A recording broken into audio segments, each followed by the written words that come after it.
I thought this was purely about the shooting. We saw the video. It's like we see the video of K Flock walking by that kind of identified him by his expensive Jeep. K Flock was seated in that federal courtroom, observing surveillance video footage, displayed on the screen evidence that would ultimately decide if he would face life imprisonment. The subsequent revelation by the prosecution caused the Bronx drill rapper to break down. However, it was the jury's completely unanticipated ruling that caught everyone off guard. Going from being Billboard's Rookie of the Month to facing federal racketeering charges, we must first examine K Flock's origins before discussing his current predicament. This narrative is more than just an account of criminal activity and legal punishment. It highlights how rapidly circumstances can shift in the music industry, and how the very environment that promotes your ascent can simultaneously become the catalyst that demolishes everything you have achieved. Alright, the K Flock trial started. Shout out to everybody that's tweeting me, yo, the trial began. Most of us know he's a Bronx drill rapper, right?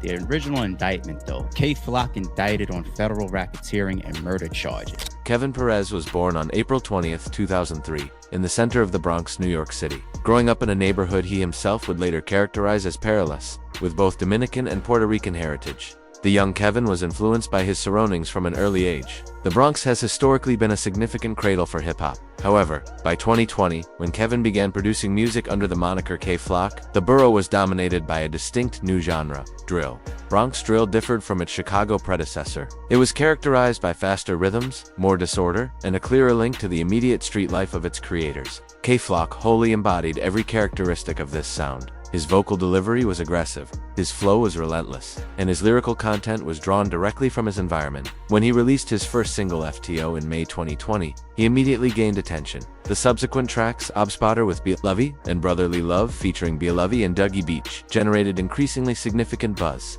Then came November 2021, when K Flock dropped his debut mixtape, the DOA tape.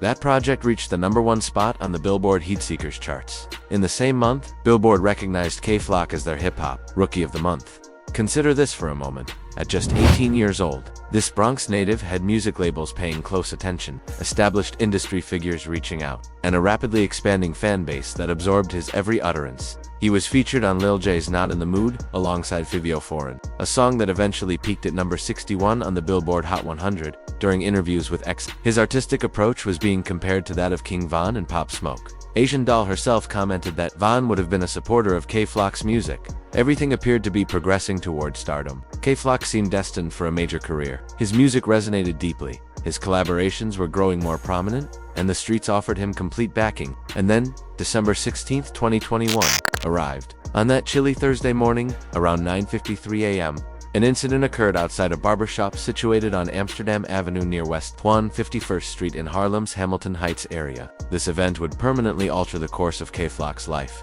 According to reports from multiple outlets, a 24-year-old man, identified as Oscar Hernandez, was sitting inside the barbershop waiting for a haircut when K Flock passed by. What transpired next has been the subject of intensive scrutiny ever since. The initial police account stated that K Flock opened the shop door and asked Hernandez what he was staring at. Hernandez then stepped outside to confront him. The two exchanged words briefly before K Flock began to walk away. However, according to official statements, the 18-year-old then spun around, drew a 9mm handgun, and shot Hernandez in the neck and back. Hernandez was quickly transported to Mount Sinai Morningside Hospital, where he was pronounced deceased. The NYPD issued a wanted notice, labeling K Flock as armed and dangerous, noting his prior gun offenses and identifying him as an alleged member of the Third Side Gang. Police theorized the shooting was gang-related, with Hernandez allegedly belonging to the Bronx-based Third Side Gang, a group reportedly involved in continuous conflict with rival groups. Nevertheless, Hernandez's family immediately rejected this version of events. They maintained that their loved one's death was a tragic case of mistaken identity,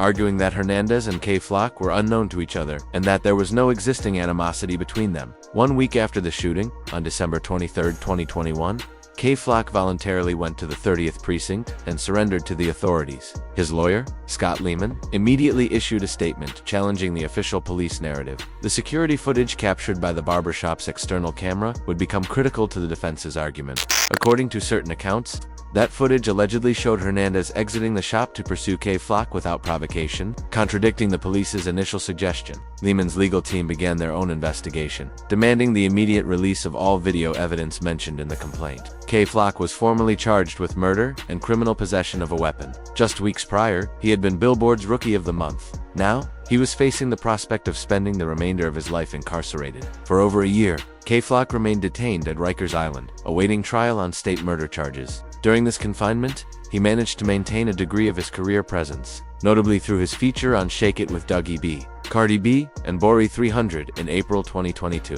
which reached number 51 on the Billboard Hot 100 chart. But while his music continued to find an audience, his legal situation was about to deteriorate significantly. On February 23, 2023, the U.S. Attorney's Office for the Southern District of New York unsealed an indictment that altered everything. K-Flock, along with 7 other purported gang members, was now facing federal racketeering charges under the RICO. ACT U.S. Attorney Damian Williams stated in the Department of Justice press release. Over a period of several years, the members of these gangs allegedly terrorized communities in the Bronx and Manhattan by committing murders and shootings. Through these charges, we will hold Sevside and Third Side members accountable for infecting our communities with gun violence. The federal indictment accused K-Flock of holding a leadership role within also identified as DOA Dead on Arrival, a street gang operating in the Belmont neighborhood of the Bronx. Prosecutors alleged that the gang's primary activities included robberies, violent acts, and financial fraud. The indictment claimed that K-Flock and his associates were involved in wire fraud, bank fraud, check and unemployment fraud schemes, and multiple shooting incidents between 2020 and 2022. The Hernandez murder was now part of a federal case, but it was no longer the sole shooting K-Flock was charged with. The indictment linked him to a minimum of 7 different shooting incidents in the Bronx during that 2-year period. This transcended a single confrontation outside a barber shop. This was RICO.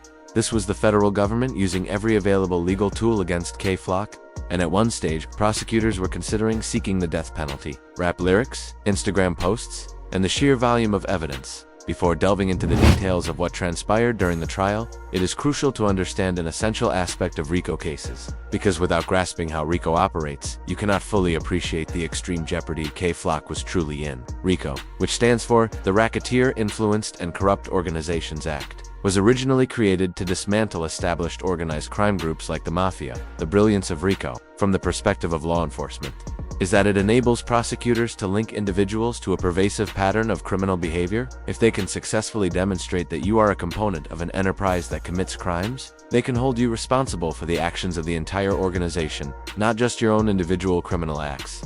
They're using to continue to compound and create the allegations that this isn't just individual. And the reason why, obviously, this goes all the way back to the Mafia days and John Gotti, why for law enforcement and the government, RICO was so important. Because if I can just tie these people together, I got them. That's all I need to. And in the instance of K-Flock, the government was utilizing a tool that simply did not exist during the era of John Gotti: social media. According to official court filings, the prosecution submitted requests to the judge for the inclusion of 3 Instagram videos containing excerpts of K-Flock's rap music. Their argument was simple yet disturbing because K-Flock posted these clips publicly on his own Instagram profile. The content was directly relevant to the racketeering enterprise detailed in the indictment. The prosecution advanced their argument further. They alleged that K-Flock used his Instagram account specifically to recruit co-conspirators for various fraud schemes. Their hypothesis posited that by sharing segments of his music, he enhanced the visibility of his account, attracted a larger number of followers, and consequently gained access to a wider pool of potential participants for criminal activities. One specific example cited in the court documents involved a 35-second self-shot video clip where K-Flock was shown rapping along to his own track. The accompanying caption featured lyrics referencing Sevside DOA's hostility toward rival gang, Old Wise, and suggesting that Sevside members would bring their firearms, referred to as chops, to shoot at their rivals. The government contended that the Old Wise gang was based in the Sugar Hill neighborhood of Upper Manhattan, the precise area where the shooting of Oscar Hernandez occurred. On December 16, 2021, the pattern was evident. Prosecutors were treating K-Flock's music and his presence on social media not as creative art, but as direct proof of criminal intent and gang affiliation. Every hashtag, every written caption, and every lyric was meticulously analyzed and presented to the jury as verification of his participation in a violent criminal organization. K-Flock's federal trial commenced on March 10, 2025, more than 3 years after he initially surrendered to authorities following the Hernandez shooting. He was the only defendant named in the original indictment who had not agreed to a plea bargain with the government. All the others had accepted deals. K-Flock chose to mount a defense. the trial garnered considerable attention, not only because of K-Flock's public profile, but also due to the highly debated legal strategy employed by the prosecutors. His music video, "Who Really Buggin'," was introduced as evidence, with prosecutors arguing it provided explicit details of his involvement in violent acts and made reference to specific shooting incidents. The defense team, led by attorney Jeffrey Lichtman, vigorously challenged the charges. From the onset, Lichtman's core argument was clear. The case was not truly about Kevin Perez, the individual, but rather about K-Flock, the rapper. It was, in his words, us versus drill rap. The defense maintained that the December 2021 shooting was purely an act of self. According to Lichtman, surveillance video corroborated their claim that Hernandez had approached K-Flock, not the reverse, as initially suggested by police. They argued that their client was compelled to protect himself in a situation that threatened his life. Multiple witnesses gave testimony during the trial, including a cooperating witness named Vince Brockington. Brockington testified that K-Flock had allegedly sought revenge on his behalf after he was shot by a rival gang member. He claimed the rapper had contacted him via FaceTime from the hospital before proceeding to carry out a subsequent shooting. The presence of a cooperating witness, someone from the street environment who is now assisting the government, added an additional layer of intensity to the court proceedings. For nearly 2 weeks, both legal teams presented their cases. The prosecution portrayed K-Flock as the commander of a ruthless street gang who leveraged his increasing fame to advance criminal activities and intimidate communities. The defense countered that he was a young artist, being unfairly targeted for his music, who found himself in a tragic scenario where defending his own life was his only option. On March 18, 2025, closing arguments concluded. The destiny of 21-year-old Kevin Perez was now resting in the hands of the jury. After 2 days of deliberation, the jury delivered their verdict on March 20, 2025. The courtroom became silent as the court clerk read each count aloud. Count 1, racketeering conspiracy. Guilty. Count 3, use of a firearm resulting in death. Guilty. Count 4, attempted murder and assault with a dangerous weapon in aid of racketeering. Guilty. Count 5, use of a firearm for attempted murder and assault with a dangerous weapon. Guilty. But then came count 2, the most severe charge of all, murder in aid of racketeering, specifically related to the killing of Oscar Hernandez. The jury had acquitted K-Flock on the murder charge. They accepted his claim of a complete conviction on all charges would have resulted in a compulsory life sentence. But by successfully defeating the most serious charge, K-Flock avoided that outcome. Acting U.S. Attorney Matthew Podolsky released a statement following the verdict. Kevin Perez, also known as K-Flock, was the leader of a local street gang called Sevside DOA, and through that gang, he committed a series of gang-motivated shootings. Perez, a drill rapper, instilled terror throughout the community with his violent actions, and then boasted about rivalries, celebrated shootings, and taunted victims in his rap lyrics. But as a unanimous jury has now determined, Perez can no longer conceal himself behind his music, and will instead be held accountable for his violent crimes. The defense team, while disappointed by the convictions on several counts, immediately acknowledged the crucial nature of the murder acquittal. K-Flock's attorney stated, "It is, however, vital to note that my client, Mr. Perez, was acquitted of the gravest charge, murder in aid of racketeering, a charge which carried a mandatory life sentence. Throughout the past few weeks, we have observed my client's courage, resilience, and commitment to fighting for justice. 50 years, social media posts, and what lies ahead." Almost immediately after the verdict was announced, K-Flock accessed Instagram to share his reaction, and his post would soon be used against him. "I beat the top count. I made the judge cry. Kill all rats." That post, which referenced his murder, acquittal, and was a clear threat against anyone who cooperated with the government, circulated rapidly across social media platforms. To his followers, it represented a defiant declaration of success against a legal system that attempted to destroy him. To the prosecutors, it was something entirely different. But before we explore the government's reaction to that post, we must understand the full gravity of what K-Flock was still confronting. Although he was acquitted of the murder charge, the convictions on the remaining counts carried profound consequences. Sentencing was initially scheduled for July 16, 2025. It was subsequently postponed to October 16, 2025.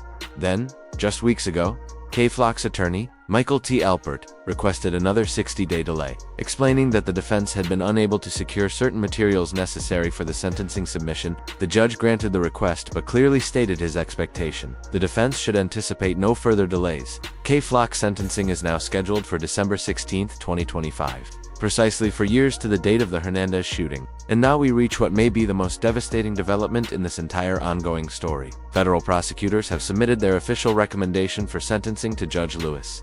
J. Lamont, their request? 50 years in federal prison? Take a moment for that to register. K-Flock is currently 21 years old. If the judge accepts the prosecution's recommendation, he would be 71 years old before he could potentially be released. The government's sentencing memorandum detailed, with meticulous effort, why they believe such a severe sentence is warranted. They accuse K-Flock of leading a ruthless street gang and utilizing his influence to transform the local neighborhood gang, Sevside, into a highly prominent, influential, and violent organization. The 50-year recommendation is structured as follows: 20 years for each of the 2 racketeering and assault convictions, plus 10 years for the firearms charge. However, perhaps the most damaging evidence was the prosecution's use of K-Flock's own political Instagram message against him. They wrote that as I beat the top count, I made the judge cry.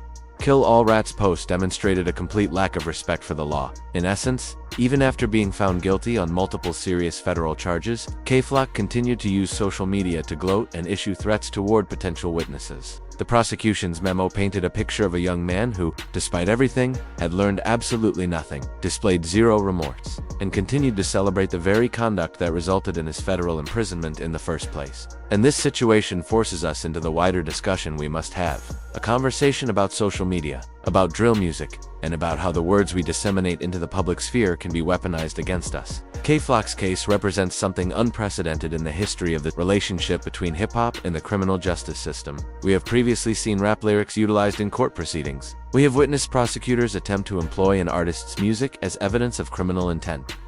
But this case went further than almost any before it. The government did not just use K-Flock's lyrics. They used his Instagram captions, his hashtags, and his selfie videos. They argued that his success as an artist was itself part of a plan to recruit individuals for financial fraud. They effectively transformed the standard tools of modern music promotion into the fundamental elements of a RICO case. The implications of this reach far beyond K-Flock himself. Every young artist emerging in the drill scene, every rapper who integrates street life into their music, must now seriously consider, could the words I am writing end up being presented in a courtroom? Could this caption I am posting become admissible evidence in a federal RICO prosecution? There is a tendency when discussing cases like this to simplify it into a matter of pure right versus wrong, guilty versus innocent. But the reality is far more complex. K-Flock was acquitted of the murder charge. A jury of his peers reviewed the evidence and concluded that when he shot Oscar Hernandez on that December morning in 2021, he was acting in self. That is a substantial legal victory that potentially saved him from spending the entirety of his natural life in prison. Nevertheless, he still faces a sentence of up to 50 years for the counts he was convicted of.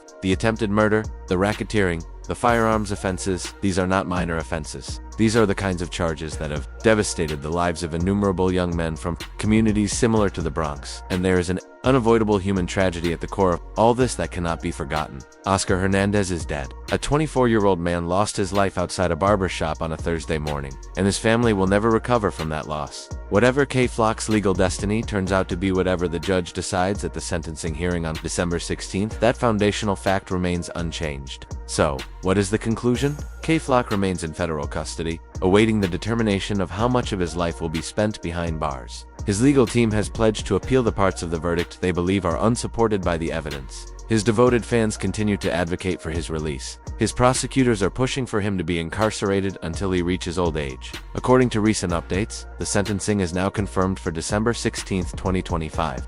4 years exactly after the shooting that initiated this entire ordeal, he transitioned from being Billboard's Rookie of the Month to securing a federal racketeering conviction in a matter of months. He went from collaborating with Cardi B to facing half a century in prison. He defeated the charge that could have resulted in a life sentence, only to immediately post on Instagram in a manner that prosecutors are now using to argue he deserves the maximum possible punishment. This is the harsh reality of the music business in 2025.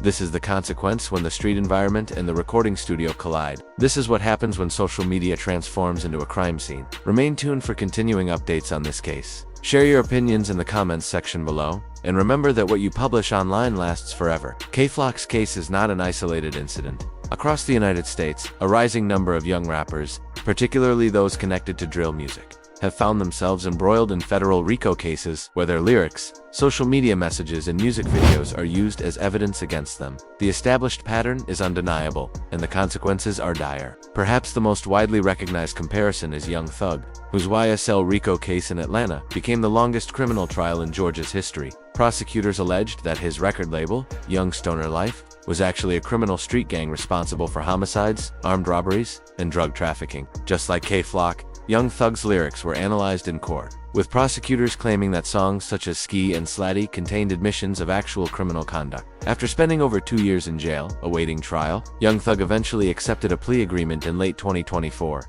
Then there is the case of TK, the Texas rapper who was sentenced to 55 years in prison for his role in a home invasion robbery that resulted in a murder. He was only 16 years old when the crime occurred. His song The Race, which he recorded while actively evading authorities, achieved viral status, accumulating hundreds of millions of streams. Prosecutors utilized the song's lyrics and accompanying music video as proof of his lack of regret. In New York specifically, the drill music scene has experienced particularly aggressive targeting. Chef G and Sleepy Hallah, two of Brooklyn Drill's most prominent artists, were indicted on RICO charges in 2023, accused of leading the 8-Tray Crip gang and masterminding multiple shootings. Their music videos were introduced as evidence, with prosecutors claiming specific visuals depicted actual crime scenes and the real firearms employed in the shootings. Chicago, the birthplace of drill music, has witnessed similar targeting efforts. FBG Duck was murdered in 2020, and the subsequent federal investigation resulted in RICO charges against members of the O-Block faction of the Black Disciples, the same gang associated with the late King Von.